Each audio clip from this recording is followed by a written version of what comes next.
Chapter 2. Expectancy and Expectations.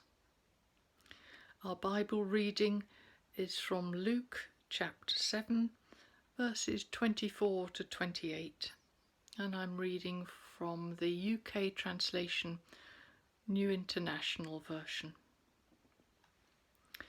Jesus began to speak to the crowd about John. What did you go out into the wilderness to see? A reed swayed by the wind? If not, what did you go out to see? A man dressed in fine clothes? No, those who wear expensive clothes and indulge in luxury are in palaces. But what did you go out to see? A prophet? Yes, I tell you, and more than a prophet. This is the one about whom it is written, I will send my messenger ahead of you, who will prepare your way before you. I tell you, among those born of women, there is no one greater than John. And yet, the one who is least in the kingdom of God is greater than he. I like being with Jesus. I don't know if you'd necessarily expect this, but his company is both comforting and relaxing. If I didn't know better, I'd have imagined his presence might make me nervous, in case I couldn't live up to his expectations of me. But I do know better. He doesn't have any. Just now, as we walk up the hill from the sea with the intention of putting the kettle on for a nice cup of tea, it feels so easy and natural walking along beside him. There's something about Jesus that takes the strain out of life. He doesn't have to say or do anything. Just being alongside him brings me peace. We walk in silence, but I'm turning over in my mind that Advent is a time of waiting. It correlates with the old Celtic no time, that strange season after the ending of the old year at All Hallows and before the birth of new light at the winter solstice. In no time, the days drift suspended between the old and the new, with nothing to belong to, just waiting. In Advent, we wait. But as always, the Church has managed to find itself at loggerheads with everyone else, because we're waiting for the second coming and searching our hearts in preparation for meeting Christ our Judge. While all around us, everyone else is getting ready for Christmas, rehearsing carols and buying presents and decorations and ordering festive food. I suppose there's an uneasy meeting ground in the threat of being overlooked by Santa Claus. Who knows if you've been naughty or nice, and won't stop by with your Christmas stocking if your conduct through the year did not pass muster. Honestly, there's no wonder people don't believe in God anymore, is there? As the hill levels out along the green, I put my thoughts into words. They get confused between Father Christmas not having any presents for you because you were mean to your little sister, and God having no place in heaven for you because you turned back the refugee at the border. It's simmered down into one big amorphous stew of vaguely threatening morality. God has certain standards in his expectations of us.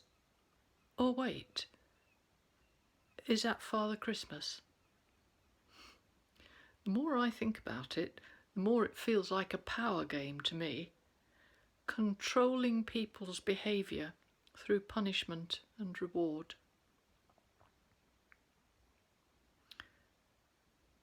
When Jesus doesn't reply at once, I throw a questioning glance in his direction, and he nods to let me know he's paying attention.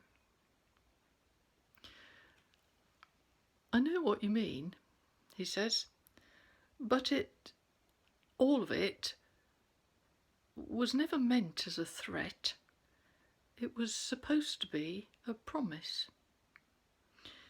The excitement of Father Christmas is surely about the joy of anticipating surprises, waking up to toys and sweets and new clothes on Christmas morning. And these days before the winter solstice are about waiting, waiting, waiting for the turn, Yule, when the infant light is born anew and life can breathe freely again. He stops speaking, but I can tell by his face it's just a pause, so I wait expectantly for what he wants to say, which is, finally,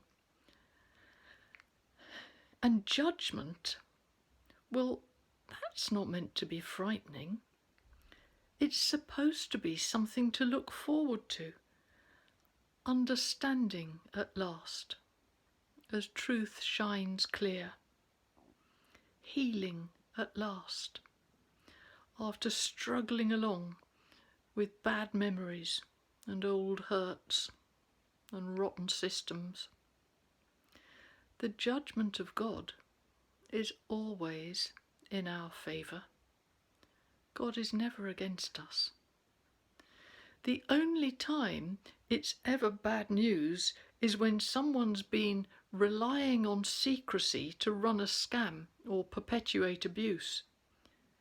If you're just honest and simple and doing your best, the judgment of God is a hand stretched out to help you, to lift you up, not smack you down. Judgment is an integral part of the Father's love." He sounds a bit upset to me. I wonder if I should change the subject or at least try to move things on. "Perhaps," I say, "Mary riding slowly towards Bethlehem on the donkey, heavily pregnant, is the right picture of it. Not so much a tyranny of expectations and have we made the grade, more the momentous excitement of expectancy, the imminent birth of a child. Advent resolves into the delivery into our hands of the greatest, dearest, sweetest gift of all, a child who simply needs our love, who wants to be fed and cuddled and welcomed, whose love is unconditional and expects nothing but hopes for everything. Most of all, a child just wants to be with us." Does that sound right to you? "It sounds better than hell and damnation," says Jesus, "because God sent his Son into the world not to condemn the world, but so that through him the world might be saved." We've walked all the way through Silverhill and down Beaufort Road by this time, and I stand on the front step of our house with my hand on the doorknob.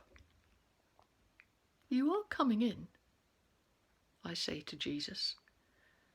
"You've still got time to stop by for a cup of tea?" He smiles. "Please," he says. In fact, when I stop to think about it, Every single time I've invited Jesus in, he has always said yes.